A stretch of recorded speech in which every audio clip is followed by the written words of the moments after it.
Hello, this is John Locke, and today we're going to be talking about what constitutes a spammy link. What links are good, what links are spam.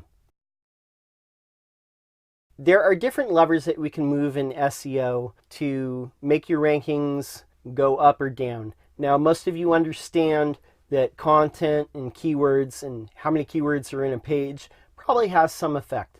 Your site has to be somewhat up to date. It can't be a janky looking site from 1999. But one of the most misunderstood parts of SEO is link building and the effect that your link profile actually has on SEO. SEO does not end at content. It does not end with what's on the page. For the sake of clarification, when we're talking about links, we mean when another website hyperlinks to your site.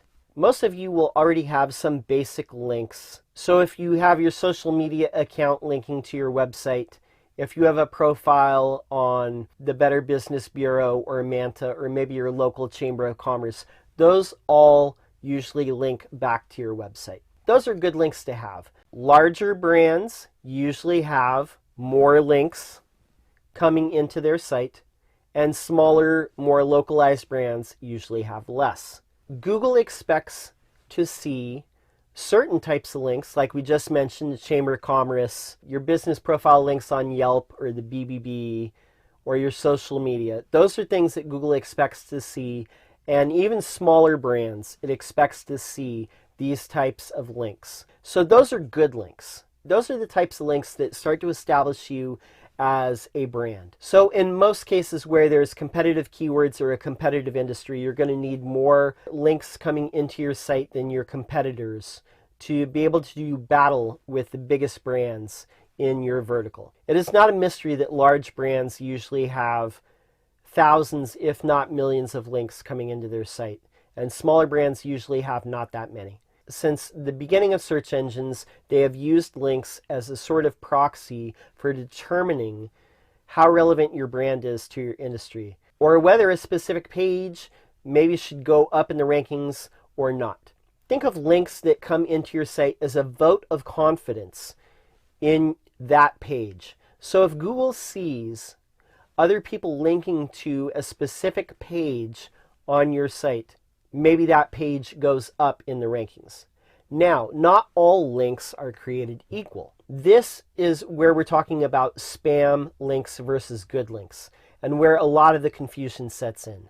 Now, some of the people that I've talked to, they're afraid to do any type of link building, but you need to build links or you're not going to rank, unless everybody else that you're competing with really doesn't have any links. But usually, even in a local SEO situation, in most cases, the sites that are up or near the top, they have more links than their competitors. So what types of links are good? So as we mentioned, the types of links that you get for having a company, like review sites, your social profiles, industry-specific mentions, those are good links. So what are bad links? Some of you out there that have perhaps dabbled with SEO in the past, maybe 10 years ago you did your own SEO, you would hire low-cost companies to build a bunch of links. Now, this used to move the needle maybe 15, maybe 12 years ago. This still moved the needle. And in some cases, maybe it does temporarily. But it's become increasingly risky to build spammy links. And by spammy links, I mean they look unnatural. If a human was looking at that page, they would know in a heartbeat that those were built strictly for the case of building up SEO. Some really common examples of spam links would be, say in a comment section, you have exact match anchor text, meaning if you were trying to rank for auto parts, the words in the link would be auto parts. So comment spam. That's one form of a spammy link for sure. Some other ones are not as obvious. There are sites out there that are set up just to farm articles so people can sell links to you. So basically these are sites built on dropped domains most often, and they might cover anywhere from like 8 to 10 different subjects. But it's basically just a free willy blog with all kinds of new material being published daily, but each article will have some sort of anchor-rich link text in there. Electrician in Tulsa, HVAC in Madison, Wisconsin, these sorts of links. Basically, these articles are just spun out. People might get paid a little bit to pump these out, and they're basically 300 to 500 words. These would definitely constitute spam. In my definition of a spam link is a link that is unlikely to be seen by people that are searching for a given topic. If the page itself is unlikely to generate traffic at any time, if the link that is being built there is strictly to generate some SEO juice or some link juice or link equity or however you want to say it, then that's a spammy link. Google has a patent on the likelihood that a link on a page will be seen. So if it's just a spun up article on some random blog that's basically just there to generate links for people who are buying links for SEO, that's not a good link to have. That is a spammy link. How do you differentiate between a spam link and a good link? There's two criteria that I use to determine whether I would build this link or not. So number one, if the Google manual penalty team came to you and said, show me your entire link profile, show me all the links that are pointing at your site. If you could explain each of those in a way that's not embarrassing, then you probably have a good link profile. If you feel like you would get penalized for showing them, that's probably a bad link to build. The second criteria I use for judging whether a link is spammy or not is I ask myself this simple question. If search engines did not exist, would I build this link or not?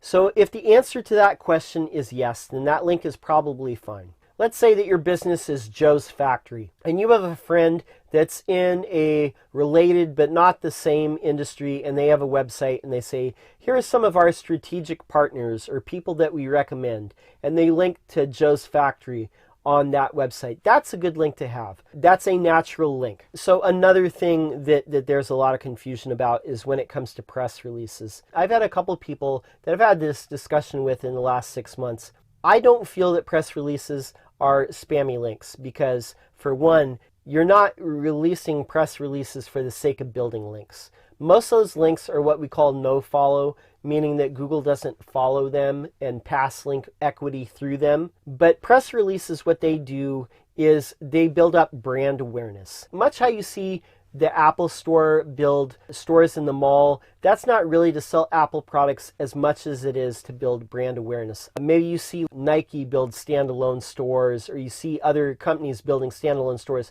They're to build brand awareness. They're not really to sell merchandise. In the same way, a press release, any type of positive press that you'd be getting, are marketing channels that you would be doing if search engines did not exist. But people have put this weird context into press releases and other means of generating buzz around your business as if they are bad because some people use them for links. My rebuttal to that is press releases or any type of buzz building that you're doing around your brand. If it's generating business for your brand or if it's generating brand awareness, then it's not a spammy link. It's something that you would be doing if search engines didn't exist. Another example of good links to have would be generating buzz within your industry. Say if you're sponsoring a trade show and you get a link on the website, back to your website. That's probably good. That's industry related. If you get a link from an industry related site about some new product that you're doing or a plant that you're building, or maybe you made a new hire, or your company is growing, or you're doing something noteworthy or newsworthy, those are good links to have. If you have a piece of content on your site that is better than the other ones that are getting links out there, and you do outreach and you say, hey, Mr. Webmaster, I see that you're linking to this other article, but our piece of content over here is twice as good as that one. Would you mind linking to ours instead? That's an example of a good link. Those are not spam, those are good links. Some other examples of links that I would consider spammy or dubious at best, though I know a lot of people do use these. They'll either buy or they'll rent links on other sites where the context isn't there. It'll be some random site and they'll have exact match anchor text in there in a link that's just inserted in some old page that nobody's looking at anymore, and it just links back to their site with exact match anchor text. Those things are kind of suspicious. Again, I would say if you would be hesitant to show Google the links themselves, if there's no context in the page around that link, those are usually spam. Sometimes there are webmasters out there, they've built up page rank on a website or a page, and they sell or they rent those links to people. Those are things to be cautious of. Another example that I've seen, I have one client, they have a competitor that does this, where it's basically a link scheme. I've noticed some sites out there in the industrial space, you'll go down to the bottom of the page and there'll be a hidden menu. If you like hover over a certain spot in the footer, there'll be a menu that appears, and then you'll click one of the links there and it'll go to a page, and there'll be like different sites that are all part of this link wheel, if you will. So basically a hidden menu that goes to a hidden page where Googlebot will crawl it, but humans are very unlikely to go and find it unless they're another SEO.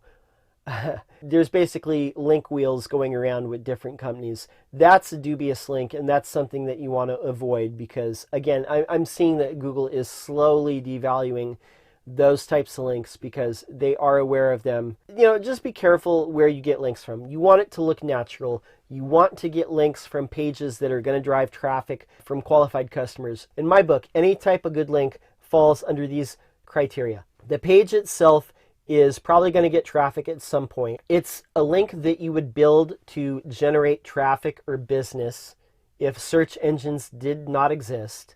And it's something that if the Google manual penalty team came to you and said, can you explain this link?